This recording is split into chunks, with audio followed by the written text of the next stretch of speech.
Good afternoon, folks. I'm going to make some brief remarks, sign an executive order, and then take your questions, if that's okay with you all. Last week, we immediately got to work to contain the pandemic and deliver economic relief to millions of Americans who need it the most. And today, we're getting to work to rebuild the backbone of America, manufacturing, unions, the middle class. It's based on a simple premise that will reward work, not wealth in this country. And the key plank of ensuring the future will be made in America. I've long said that I don't accept the defeatist view that the forces of automation and globalization can keep union jobs from growing here in America.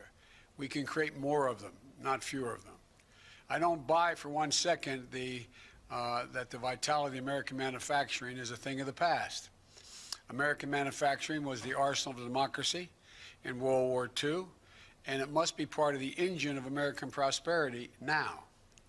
That means we're going to use taxpayers' money to rebuild America. We'll buy American products and support American jobs, union jobs. For example, the federal government every year spends approximately $600 billion in government procurement to keep the country going, safe and secure. And there's a law that's been in the books for almost a century now to make sure that that money, when spent, taxpayers' dollars for procurement, is spent to support American jobs and American businesses.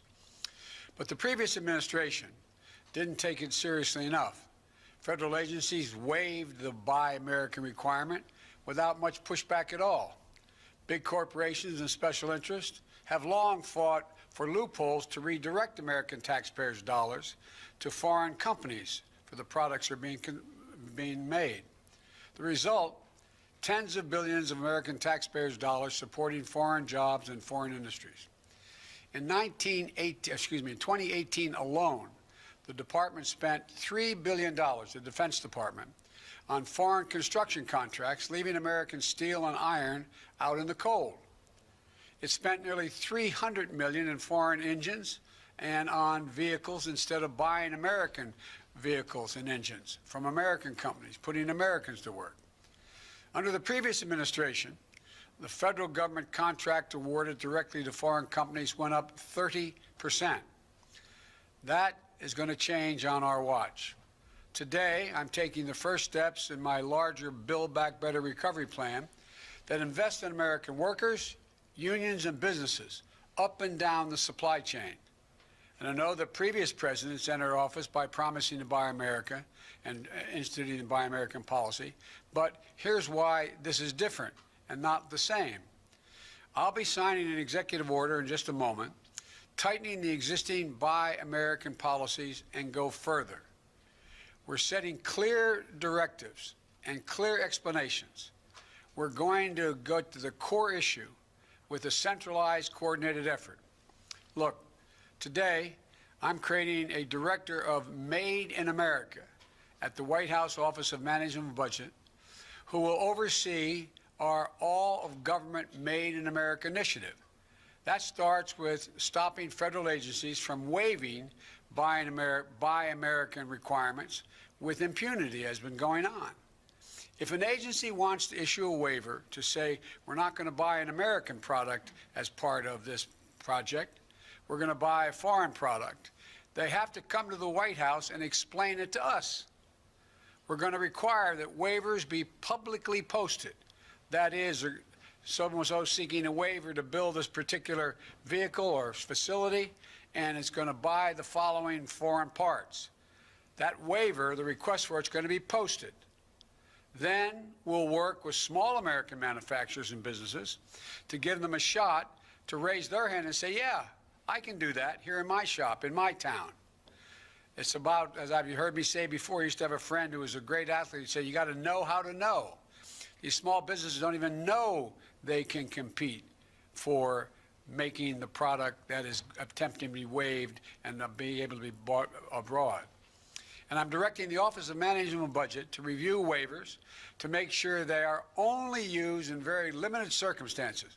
For example, when there's an overwhelming national security, humanitarian, or emergency need here in America.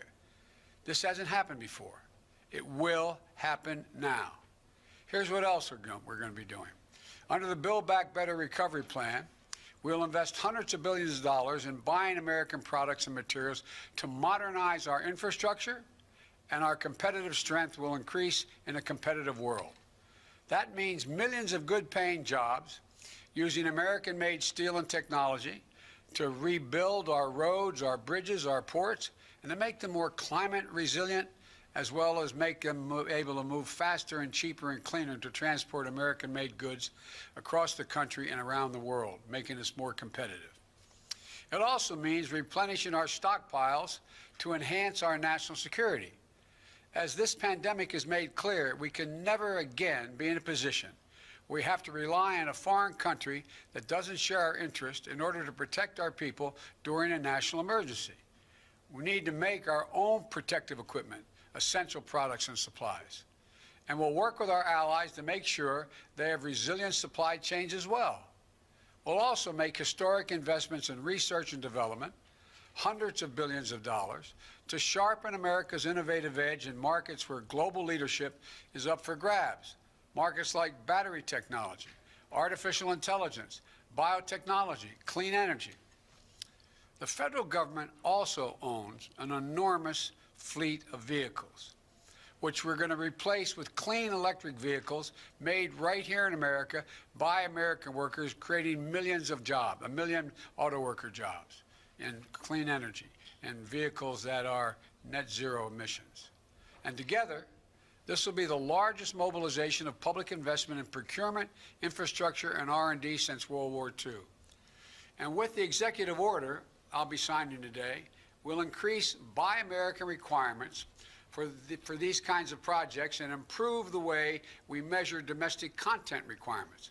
For example, right now, if you manufacture a vehicle for the federal government, you need to show that at least 50% of the components of that vehicle were made in America. But because of loopholes that have been expanded over time, you can count the least valuable possible parts as part of that 50% to say made in America, while the most valuable parts, the engines, the steel, the glass, are manufactured abroad.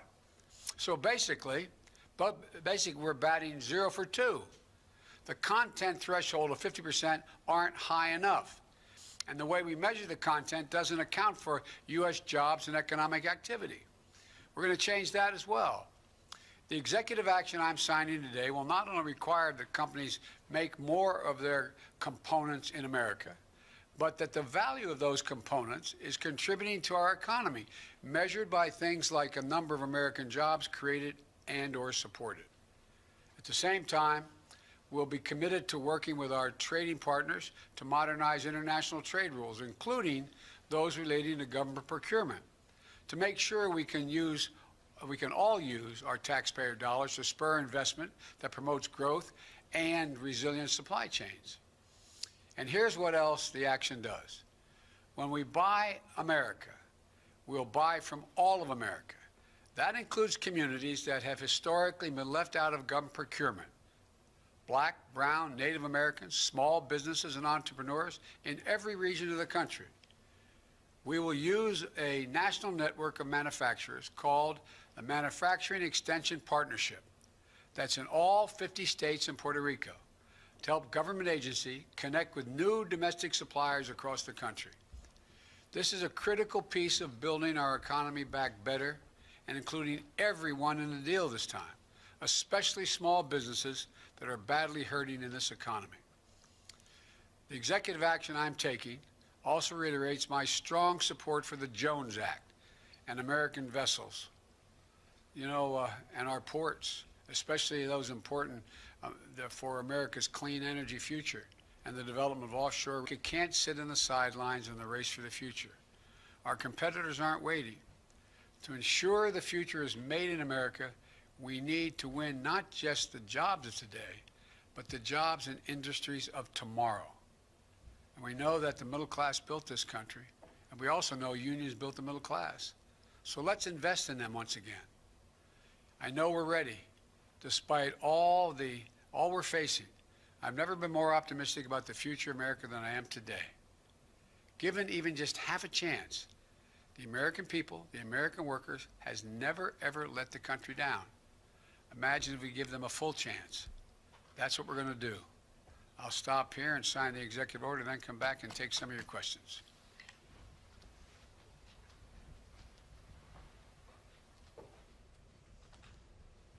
This executive order is entitled Ensuring the Future is Made in America by Americans, all of American workers.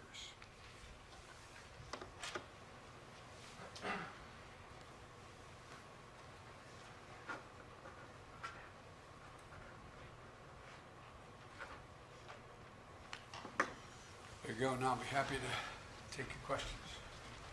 Great. From the AP.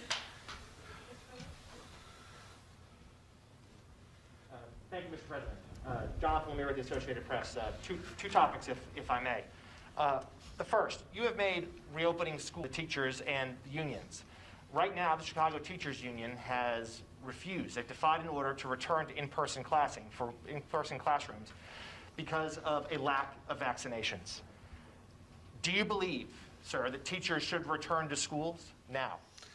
I believe we should make school classrooms safe and secure, help that's in those schools maintaining the facilities.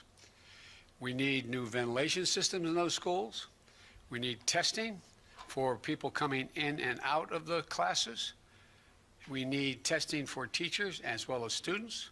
And we need the capacity to know that, in fact, the circumstance in the school is safe and secure for everyone. For example, there's no reason why the clear guidance will be that every school should be thoroughly sanitized from the lavatories to the hallways. And so this is about making, and businesses, making sure they have the capacity to test their workers when they come in, to make sure they have plastic dividers between the idea teachers aren't going to work. The teachers I know, they want to work. They just want to work in a safe environment, and as safe as we can rationally make it, and we can do that, and we should be able to open up every school, kindergarten through 8th grade, if in fact we administer these tests. And it'll have the added advantage, I might add, of putting millions of people back to work. All those mothers and fathers that are home taking care of their children rather than go to work even when they can work. They're not able to do it unless they have the luxury of working distance-wise like many of us do. They're not able to do it. And so this is about generating economic growth overall as well. Great. Alex from Reuters.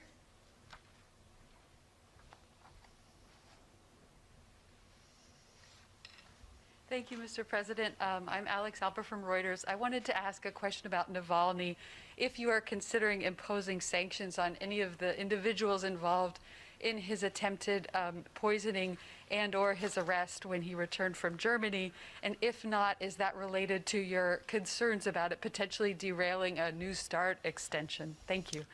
I find that we can both operate in the mutual self-interest of our countries as a New START agreement and make it clear to Russia that we are very concerned about their behavior, whether it's Navalny, whether it's the solar winds, or whether it's reports of bounties on the heads of Americans in Afghanistan. I've asked the agencies in question to do a thorough read for me on every one of those issues, to update me precisely where they are, and I will not hesitate to raise those issues with the Russians. Jeff from NBC. President Biden, Vice President Harris. A question about your COVID relief deal. On Friday, you said the nation is in a national emergency. We should act like it. Given the scale and the severity of the need, how long are you willing to get sufficient Republican support before you would greenlight Democrat attempts to use reconciliation, for instance, to pass that bill? Well, look, the decision on reconciliation will be one made by the leaders of the House and the Senate. But here's the deal. I have been doing legislative negotiations for a large part of my life. I know how the system works. And what I'm not, can't guarantee anything at all, but I can say that what I'm going to be doing, and we've already begun, is making it clear to the leadership in the House and the Senate, as well as the group of 16, group of bipartisan group, as well as Republican individuals who have an interest in the issues that are in my package, and saying, here's what I'm doing, here's why I want to do it, here's why I think we need to do it, and what kind of support can or can't you give to that? And then we go on to the way in which we deal with legislation all the time. You know, we didn't have any votes for the recovery package when Barack and I came into office. We were short 3 votes. We didn't know we had the votes until the day of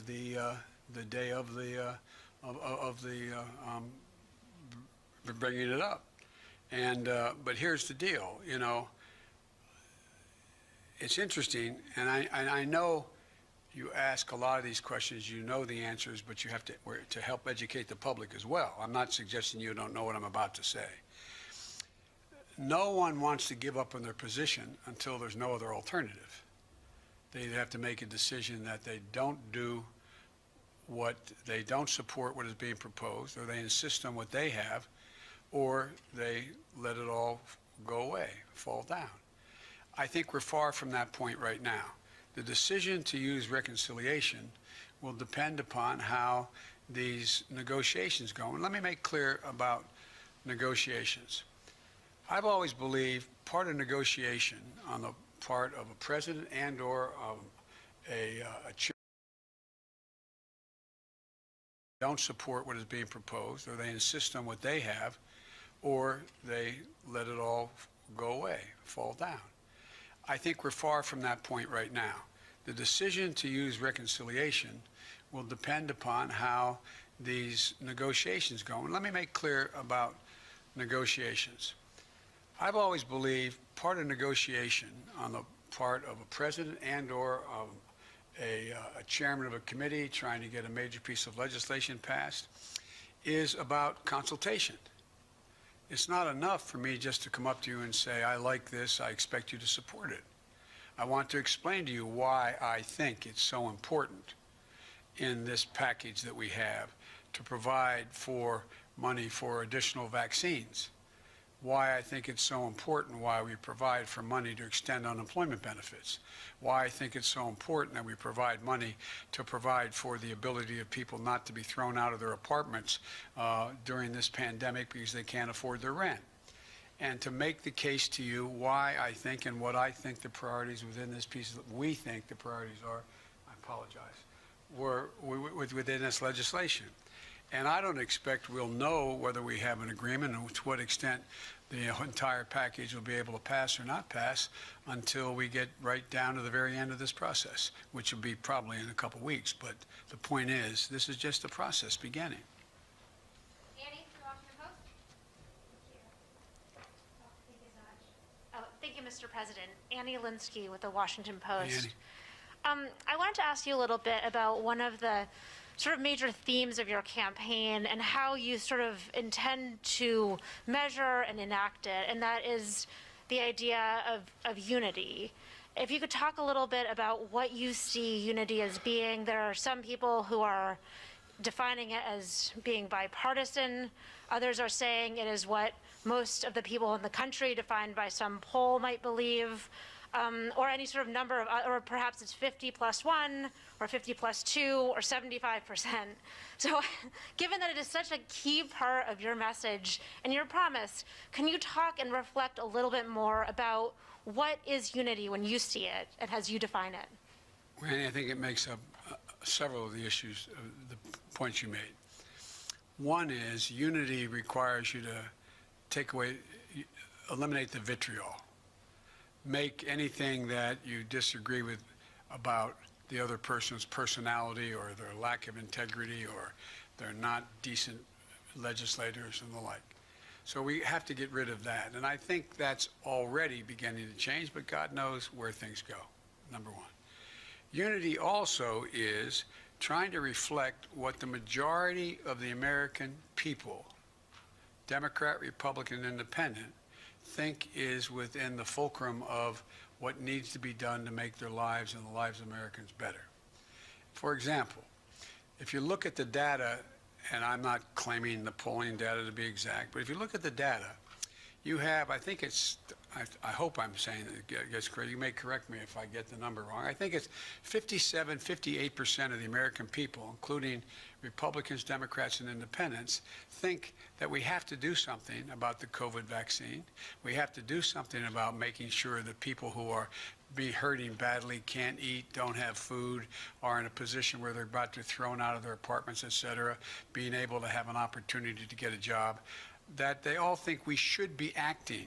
We should be doing more. Unity also is trying to get, at a minimum, if you pass a piece of legislation that breaks down on party lines, but it gets passed, it doesn't mean there wasn't unity. It just means it wasn't bipartisan. I prefer these things to be bipartisan because I'm trying to generate some consensus and take sort of the, how can I say it, the vitriol out of all of this.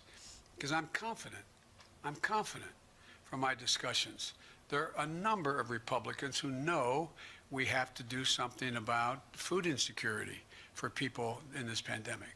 I'm confident they know we have to do something about figuring out how to get children back in school. And there's easy ways to deal with this. One, if you're anti-union, you can say it's all because of teachers. If you want to make a case, though, that it's complicated, you say, well, what do you have to do to make it safe to get in those schools? Now, we're going to have arguments. For example, you know, I propose that because it was bipartisan, I thought it would increase the prospects of passage, the additional $1,400 in direct cash payment to folks.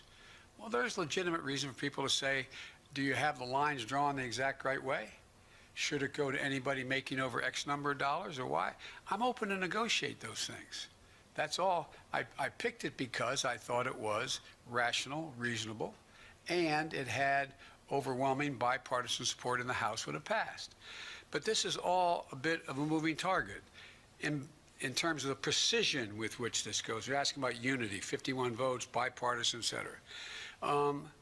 The other piece of this is that the one thing that gives me hope that we're not only going to sort of stay away from the ad hominem attacks on one another is that there is an overwhelming consensus among the major economists at home and in the world that the way to avoid a deeper, deeper, deeper recession moving in the direction of losing our competitive capacity is to spend money now.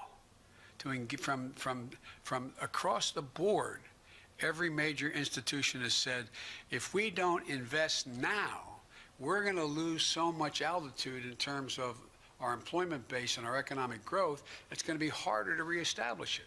We can afford to do it now. As a matter of fact, I think the response has been, we can't afford not to invest now. We can't afford to fail to invest now.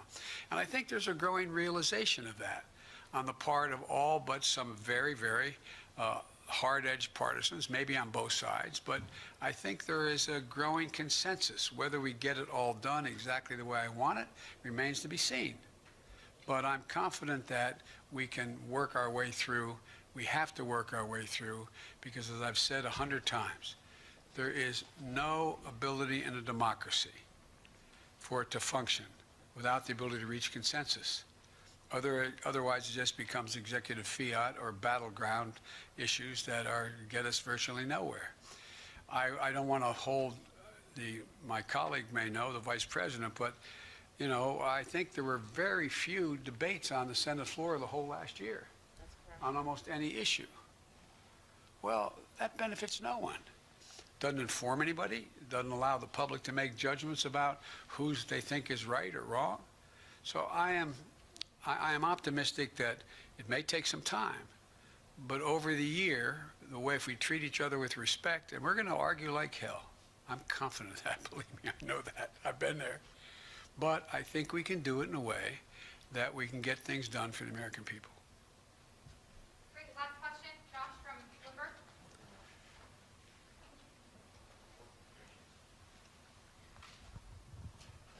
Josh, I don't trust you with a mic, huh? I don't know, That's man. fine, I wouldn't either. Thank you, Mr. President, I appreciate you taking the question. You mentioned just now that you might know in a couple of weeks. Can I ask whether it's more important for you to get something passed in a short time frame like that, or would you be willing to wait longer to get more bipartisan support? And might I also ask that one of the pillars is the vaccine funding. When do you think any American who wants to get the shot will be able to get the shot? Well, I'll try to answer the three parts of your question as I heard them. One, time is of the essence. Time is of the essence. And I must tell you, I'm reluctant to cherry pick and take out one or two items here and then have to go through it again, because these all are kind of, they go sort of hand in glove, each of these issues, number one. Number two, we are optimistic that we will have enough vaccine, and in very short order. As you know, we came in office without knowledge of how much vaccine was being held in abeyance or available. Now that we're here, we've been around a week or so, we now have that. And we've gotten commitments from some of the producers that they will, in fact, produce more vaccine in a relatively short period of time and then continue that down the road.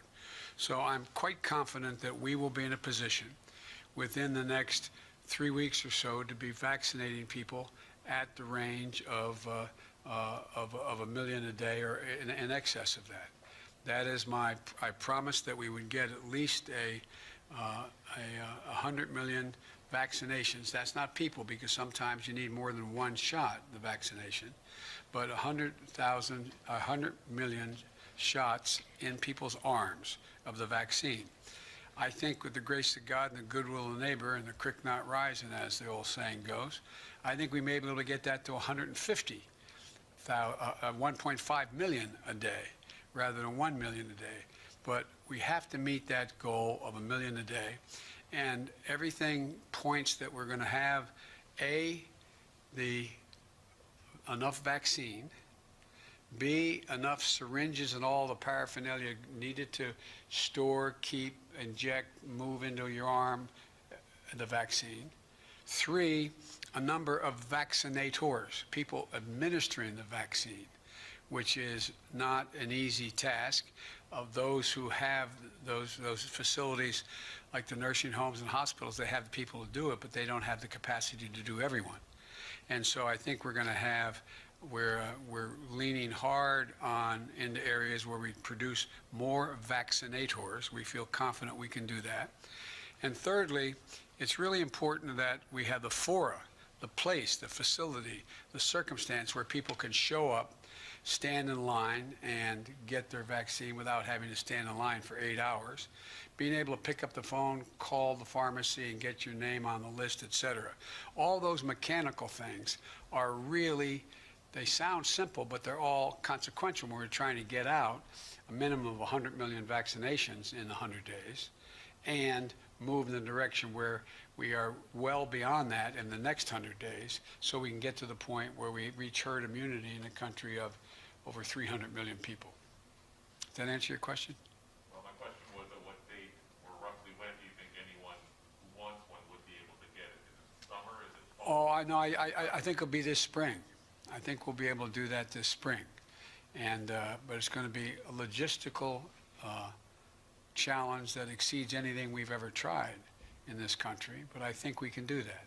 I feel confident that by summer we're going to be well on our way to heading toward herd immunity and increasing the access for people who aren't on the list, all the way going down to children, and how we deal with that. But I feel good about where we're going, and I think we can get it done.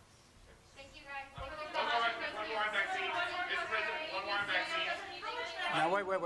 I know he always asks me tough questions, and he always has an edge to them, but I like him anyway. So go ahead and ask the question. Thank you, Mr. President.